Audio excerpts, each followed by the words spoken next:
Hello friends, आज हम लोग देखेंगे ये 22 से 24 सेशन का है। 22 से 24 सेशन का चाइल्ड डेवलपमेंट और ग्रोइंग अप, ये जो है पहला नंबर पेपर है फर्स्ट ईयर का। इसके क्वेश्चन देखेंगे हम लोग। देखिए, इसका सेक्शन ए में जो है दीर्घ उत्तरीय प्रश्न आता है, लॉन्ग आंसर टाइप क्वेश्चंस। पहला क्वेश्चन इसमें दिया हुआ है जो 5 नंबर का होता है, लॉन्ग क्वेश्चन होता है 10 नंबर का, और 10 गुने 5 है, टोटल 50 का रहेगा। पहला क्वेश्चन है इसमें बाल्य अवस्था के शारीरिक विकास के मुख्य विशेषताओं का वर्णन करें। बाल अवस्था में जो शारीरिक विकास होता है उसके मुख्य विशेषताओं का वर्णन करें। दूसरा है कि बाल्य अवस्था के सामान्य विकास में परिवार की भूमिका का उदाहरण सहित व्याख्या करें। जैसे बाल अवस्था में जो है जो बच्चा का सामान्य विकास होता है, जो अभी शुरुआती के दौर का रहता है, तो उसमें परिवार का भूमिका होता है।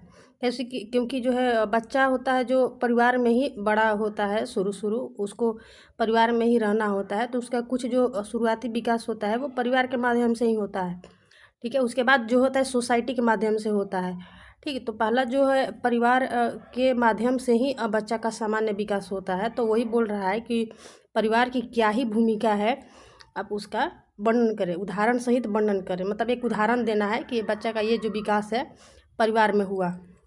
3 नंबर क्वेश्चन है, कोहलबर्ग के द्वारा प्रतिपादित नैतिक विकास के अवस्थाओं का वर्णन करें। ठीक है, कोहलबर्ग के जो है प्रतिपादित नैतिक विकास के अवस्थाओं का वर्णन करें। कोहलबर्ग, पियाजे, ये सबको आप लोग ध्यान में रखिएगा। कोहलबर्ग पूछता है नहीं तो पियाजे पूछता है। अगर पियाजे पूछेगा तो कोहलबर्ग नहीं, और कोहलबर्ग पूछेगा तो पियाजे नहीं, दोनों में से एक क्वेश्चन पूछता ही है। डी नंबर क्वेश्चन है कि किशोरावस्था में घटित शारीरिक और मानसिक परिवर्तन को विस्तार से व्याख्या करें। जैसे किशोरावस्था जब होता है तो उसमें क्या होता है कि क्या ही शारीरिक परिवर्तन होता है और क्या मानसिक परिवर्तन होता है। जब हम लोग किशोरावस्था में प्रवेश करते हैं तो उस समय शरीर में क्या क्या परिवर्तन होता है, लड़का में अलग होता है, लड़की में अलग, तो वो यहाँ पर डिफाइन करना है। इसके बाद मानसिक परिवर्तन क्या क्या होता है, ठीक, तो उस चीज़ को भी लिखना है, थोड़ा विस्तार से लिखना है। ई नंबर क्वेश्चन है, विकास से क्या तात्पर्य या विकास किसे कहते हैं, इसकी व्याख्या वृद्धि से अलग करते हुए करें। तो आप लोग क्या करिएगा, ऐसा क्वेश्चन आएगा तो इधर विकास और इधर वृद्धि करके दोनों में अंतर दर्शा दीजिएगा। ठीक है, इसके बाद है विकास, भाषा विकास को प्रभावित करने वाले कारकों का विस्तार से वर्णन करें। भाषा विकास को प्रभावित करने वाले कारकों का विस्तार से वर्णन करें। जैसे बच्चों में भाषा विकास होता है या जो लैंग्वेज डेवलपमेंट होता है, तो कुछ उसको कुछ जो है कुछ कारक होते हैं जो प्रभावित करते हैं, तो उसका जो है वर्णन करना है। देखिए, ये जो क्वेश्चन है ब्रोफेन ब्रेनर, ये हर साल नहीं पूछता था लेकिन इस बार पूछ दिया था, तो इसको भी आप लोग ध्यान में रखिएगा।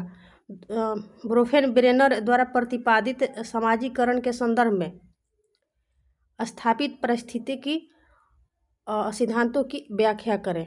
ठीक है, इसको भी देख लीजिएगा। सेक्शन बी में रहता है लघु उत्तरीय प्रश्न।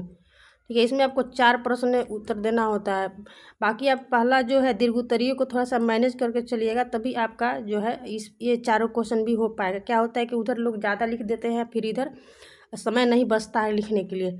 ठीक है, तो लॉन्ग जो क्वेश्चन है उसको ज़्यादा से ज़्यादा 4 पेज लिखिए और फिर इधर मैनेज कर लीजिए, लेकिन क्वेश्चन नहीं छोड़िए। इसके बाद है, इसमें है समाजीकरण में साथियों के समूह के भूमिका का वर्णन करें। ठीक है, समाजीकरण में साथियों के समूह की भूमिका, जैसे बच्चा का जो समाजीकरण होता है तो उसमें जो उसके दोस्त होते हैं, जो बचपन के दोस्त होते हैं, तो उसकी क्या ही भूमिका है। देखिए, जैसे ऐसे सुना होंगे हम लोग कि जैसा बच्चा के साथ रहता है वैसा सीख जाता है। ठीक है, तो उसी को डिफाइन करना है। बी नंबर क्वेश्चन है किशोर के विकास हेतु संचार माध्यमों की महत्व, ठीक है, या महत्व का वर्णन करें। किशोर के विकास में जैसे टीनेजर है तो उसमें जो है बच्चों का विकास होता है, तो उसमें संचार माध्यम का क्या रोल होता है, मीडिया का क्या रोल है, इसका वर्णन करना है। सी नंबर क्वेश्चन है कि शैक्षिक संस्थानों में विद्यार्थी का उपाख्यानात्मक अभिलेख, इसको भी परिभाषित करना, ये थोड़ा छोटा छोटा ही रहता है, पूरा वाक्य नहीं लिखा रहता है इसमें। तो आप इतना समझ जाना कि इसके बारे में लिखना है या वर्णन करने के लिए कह रहा है। डी नंबर क्वेश्चन है, शिक्षण विधि के रूप में कहानी कथन की महत्ता का वर्णन करें। कहानी कथन की महत्ता से शिक्षण विधि शिक्षण करा रहा है तो उसमें कहानी कथन की क्या ही भूमिका है उसका वर्णन करें।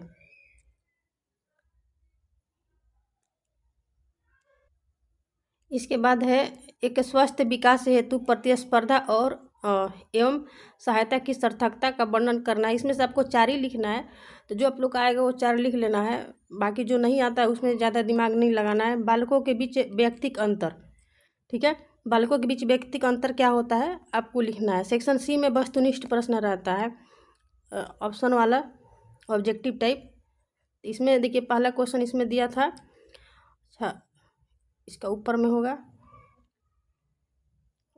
बालक के जो है डैश परिवर्तन शारीरिक वृद्धि का संकेत है। जैसे मात्रात्मक वृद्धि मतलब होता है कि जिसको आप क्या बोलते हैं उसको संख्या में व्यक्त कर सकते हैं। जैसे आपको वजन हो गया, तो वजन एक मात्रात्मक वृद्धि हो गया, ठीक है। ये आपको दिखेगा, ये बॉडी पर दिखता है, जो वृद्धि होता है शारीरिक वृद्धि ये आपके बॉडी पर दिखता है। तो इसलिए बोला कि बालक के डैश परिवर्तन शारीरिक वृद्धि का संकेत है, तो मात्रात्मक, ठीक। बी नंबर क्वेश्चन है, गंदी आयु की अवस्था कहा जाता है। देखिए ज़्यादातर यहाँ पे दिमाग जाता है कि आप किशोरावस्था को वैसे हम लोग डर्टी एज कहते हैं, लेकिन यहाँ पर आंसर होगा बाल्यावस्था, ठीक है।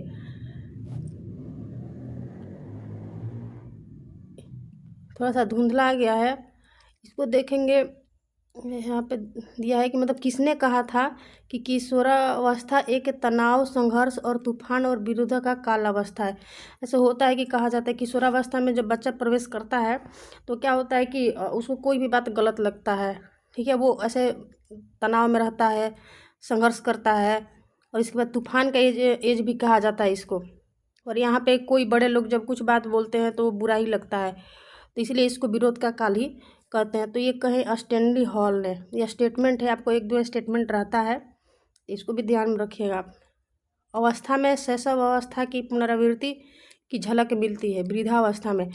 देखिएगा कि जब कोई बूढ़ा होता है तो क्या होता है कि वो बच्चा जैसा करने लगता है। जैसे बच्चा बचपन में करता है, जिद करता है, हमको ये चाहिए वो चाहिए, और ये सब तो आप लोग देखे होंगे कि जब लोग बूढ़े हो जाते हैं तो कहीं ना कहीं वो बच्चे जैसा हरकत करने लगते हैं। तो वही बोल रहा है कि डैश अवस्था में शैशवावस्था की पुनरावृत्ति की झलक मिलती है, तो वृद्धावस्था में, ठीक है। हम लोग कहते हुए भी सुना है कि बूढ़ा में जो है बच्चा जैसा बिहेव हो जाता है, तो ये चीज़ है, इसको आप लोग ध्यान में रखिएगा।